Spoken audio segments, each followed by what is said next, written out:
Our next presenter is Paul Flack. Paul is a freelance graphic designer based in Norwich.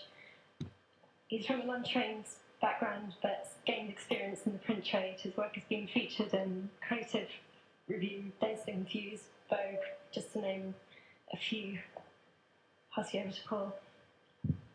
God, my voice sounds awful. Yeah.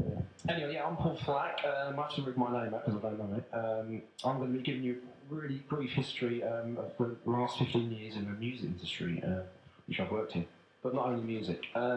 Anyway, I basically started in 1998. I was introduced to a guy called Brian, who designed the train spotting campaign, poster campaign, which I was very pleased about and very lucky indeed.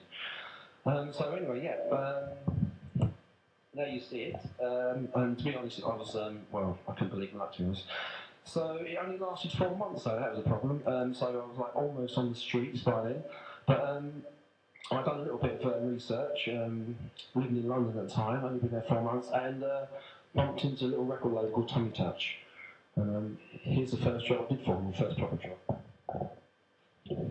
This was a record, this is the back of a record sleeve, and we had to think of an idea of how to sell the 5th year of their birthday. So I thought of a board game to go on the back, and it's kind of based on Ludo, but I called it Nudo. And, basically I've designed it within 5 moves, you're naked. But anyway, it was reviewed in Mix Mag, Jockey Slut, Ministry, all the music mags you can think of, but the best one I had was in Reader's, was it Fiesta Digest? That's what I liked, and you can see 2 something girls presenting it off quite nicely, but I wasn't on the photo shoot sadly, so there you have it. And 10 years on, I'm still doing stuff on Tummy Touch now. This is for their 15th year birthday. These are kind of like guerrilla marketing style posters that are blasted around the East End of London. You can still see there's a bit of a sexual theme on the right hand side, and on the left hand side it's just basically 3 hands, 5 years, 15.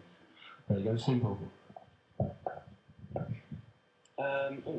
Anyway, my next client, after Tummy Touch, I was at a dinner party, just 6 of us, and one of them had to be Sir Johnny Trunk for Trunk Records. I don't know if you've heard of them, but anyway, it was one of my favourite record labels at the time. And lo and behold, after a long chat about kids' TV and soundtracks, the next slide came up, which is good. So anyway, I started doing Trunk Records. Here's another early piece of work I did, and basically, we're talking low budget, and I didn't have a photographer, so I had a £40 digital camera, and that went as well. Sorry about that. I'm not very good at this, am I? Anyway, this is another Tummy Touch job. It's quite recent, I suppose, but it's just to show the kind of various styles of illustration I have to work with, because I'm working on very low budget, so I'm having to vary my work. As you'll probably see, here it is. So you can see the different styles I've got to work with. This is much more graphic, much more my kind of style. And I'm not really an illustrator at heart, but, you know, this is the sort of stuff I produce. I don't class myself as an illustrator, but there you go, you can see that one there. And you can see it on working on the right-hand side. Here's one that I was commissioned for after that actual piece of work by Non-Format. Now, I don't know if any of you have heard of Non-Format, but they're one of my favourite graphic design agencies. And I was very pleased with that. So yeah, and it was also in a publication called Supersonic by the Gestalten Verlag, I think it's the German publishers.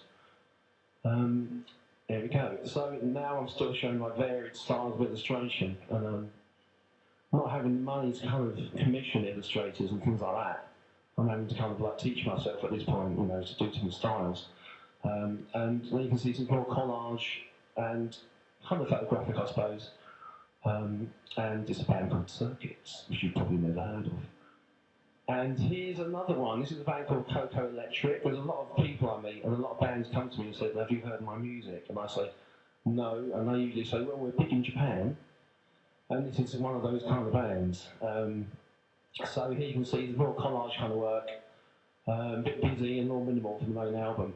And off the back of that, I've got a call from River Island, and they said, can you brand the 2009 Autumn-Winter collection for us, please? So I did, and there you can see it. And also did all the main window graphics for the headquarters and everything like that, and that was quite an exciting job. And that's just to prove that I don't just do record sleeves as well. And this is my favourite, or one of my favourite bits of work, so I thought I'd drop it in.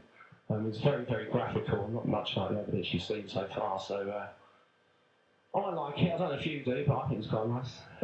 It was actually based on some Bieber dress patterns, if you're interested. That's where I got the inspiration from for that one. And right, this is to show you people out there, if you're interested, the kind of thing that you have to go through sometimes with bands. And sometimes the band, but there's always a band member that's got an art degree for some reason.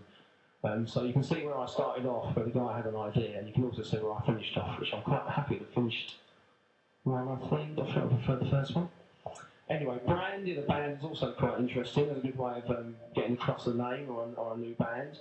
And here you can see on the left-hand side, we basically just used a logo. The actual name of the artist is called Mr. Fogg. So I've created the logo, and on the left-hand side, you can just see I've just cut out made die cuts, and you can see the different symbols with the colours. And this is the new logo I've done for him. This is his new album. So we've kept the same sort of theme here. We've got a new logo, and we're basically going to do the same thing, but using different shades and colours and watercolours for each release. And even the pattern on the top is actually made out of the logo. It's just layered. There you go. So yeah, I mean, one of the hardest things sometimes when you've got no money to work with, which I normally haven't, you've got to come up with like ideas basically that are cheaper than actually manufacturing. So this is basically made out of like card, folded card. We've split the card and I've created little cheap sort of fold outs in the middle, and we've stamped them. So there, and yeah, the things are getting increasingly more difficult now in the industry because you've got no money.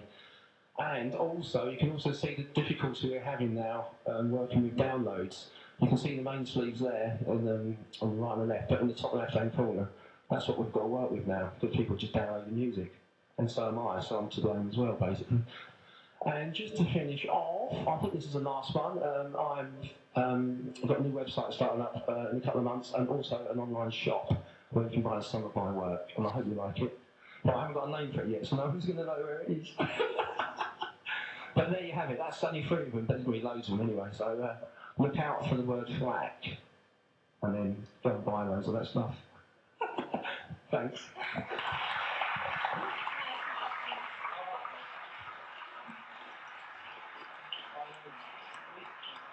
Does anyone have any questions for Paul?